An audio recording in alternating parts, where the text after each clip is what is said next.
Hi guys, welcome to another First Chapter Friday. So in honor of Hispanic Heritage Month, which started September 15th and it runs until the middle of next month, October 15th, I am sharing with you for a week or two some books from either Hispanic authors or that have characters that are Hispanic in their writing.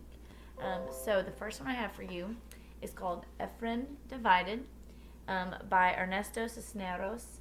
And this was actually a Sequoyah Book Award nominee. This book made the master list, was nominated to win the award for our state, which is called the Sequoyah Book Award. And so they didn't.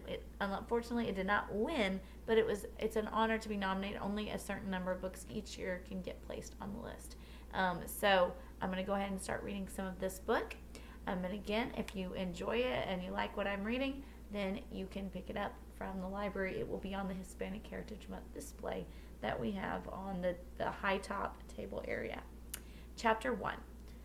Once again, Efren Nava woke up to a chubby pajamaed foot in his face. He squinted at the bright yellow rays peeking in through the broken window blinds and looked to his left, but it wasn't Mia's foot.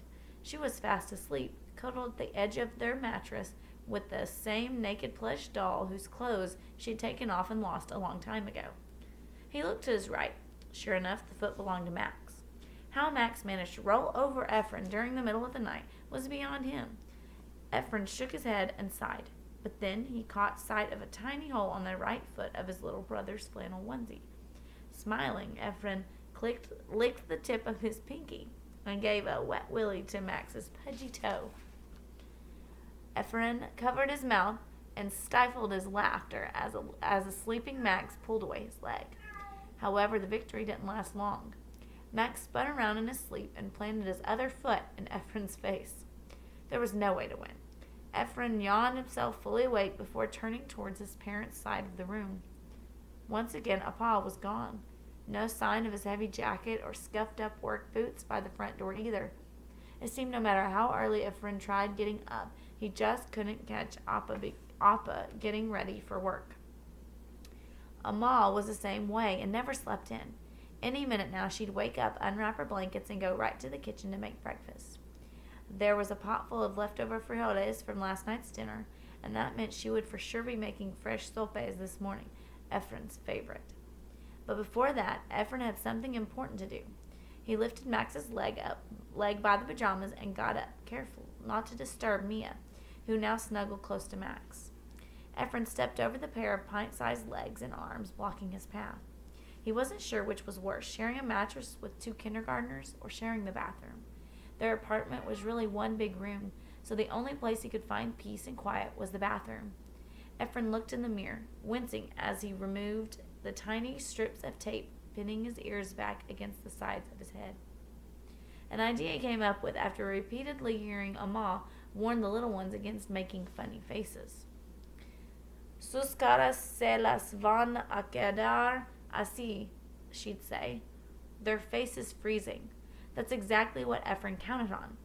It was only a theory, but if it were even slightly true, he guessed the same would apply to his ears. If he could manage to tape back his ears often enough, they too would eventually freeze and finally stop sticking out.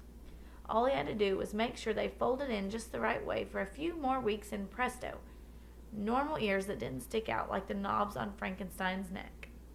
After taking care of business, Efren climbed inside the empty bathtub with the library copy of There's a Boy in the Girls' Bathroom by one of his favorite authors, Louis Sachar.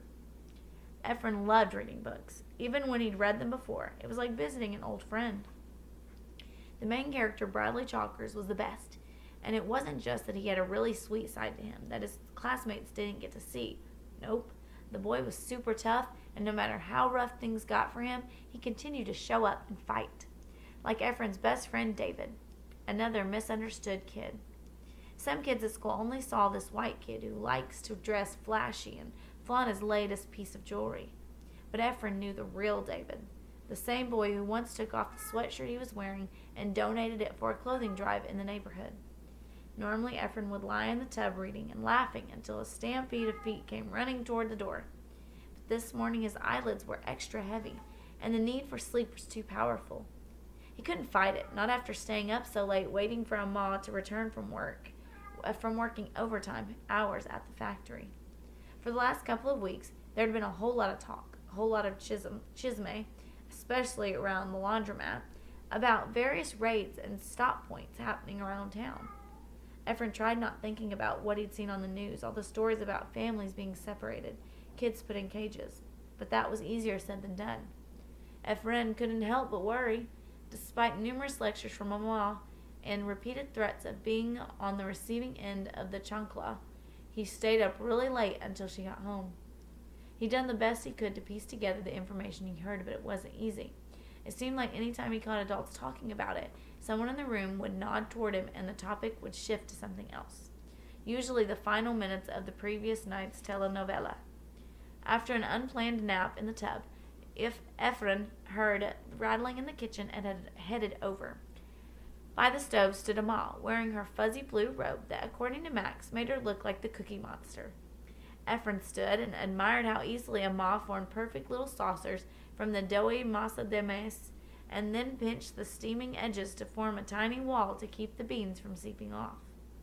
Her hands were tough and hummingbird fast as she tested the griddle's temperature by touching it with her bare fingers. How did she manage not to burn herself? Efren wondered. Ma's sopes were delicious, and even though they weren't much more than a thick corn tortilla, topped with beans and fresh ranchero cheese, Efren didn't think of them as a poor person's meal. To him, to Max, to Mia, they were a special treat, just one of the many milagros Ma performed on a daily basis. Something super. Super sopes, soapers. That made Ma soper woman. Efren laughed to himself. The word fit her perfectly. Before long, Max and Mia were up and climbed onto their usual seats at the table. Sopes! They turned to each other and sprang out into song. Frijoles, frijoles, de las comidas más ricas. Lo más que comes, lo más que pitas. Efren shook his head. You guys should be practicing your English. My 5th grade teacher, Mrs. O'Neill, used to say that's the only way to master the language. Aquí están. Ma set the breakfast spread on the kitchen table, her exhausted eyes creasing as she smiled. Mijo, most of the world speaks more than one language, and Spanish is a part of who we are. She moved toward Efren and ruffled his hair. You'll understand when you're older. Max and Mia reached in first, each picking up a bean and cheese topped sope. Efren eyed the last one while Ma filled the glasses with chilled orange juice. Ma, where's yours? Amor, a cup of cafecito is all I need. Efren's stomach grumbled, but it was his heart giving the orders. Ma, why don't you take mine? I can have breakfast at school anyway. There's no point letting all that school food go to waste. And have them think I can't provide for my own children? No gracias. Efren inhaled. Ay, ama, he said, knowing that she was simply being, well, ama. She pulled out a nopal she'd cut yesterday from the cactus plant peeking over the neighboring fence and matter-of-factly scraped off the thorns with a knife. Then she held it over the stovetop barehanded. When it was well roasted, she scooped up the remainder of the beans with a wooden spoon and created a sort of cactus taco. See, I'm fine, she said, taking a bite. Being soper woman wasn't just about checking teeth, flattening down cowlicks, and making sure Max wore only one pair of underwear at a time. It included making sure that everyone wore perfectly creased pants, and that any holes made the day before were creatively sewn or patched over. It's one thing to not have a lot of money, Ma reminded them just about every morning. It's another to look the part. Of all the things Ma did, this baffled Efren the most. How could a person who sometimes spent 70-plus hours a week locked in a factory behind a steaming iron go anywhere near one at home? Then again, this probably explained her talent for barehandedly flipping tortillas and carrying them to the kitchen table without even a wince. Okay, mijo, it's time to get ready for school. Everyone knew the drill. Put on the clothes neatly laid out last night by Ma, brush teeth, comb hair, and then grab backpacks with lunch inside.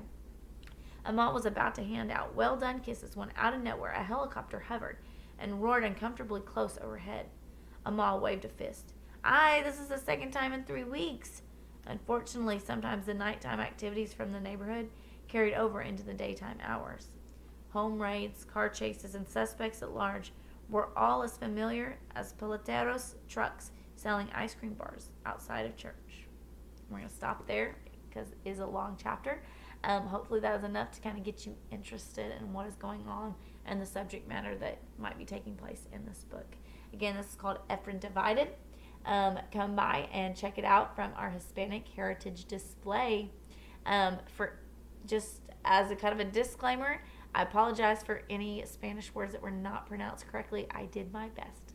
And sorry for anything that was maybe misspoken. But again, come by. If it sounded interesting and something you'd enjoy, check it out from our library.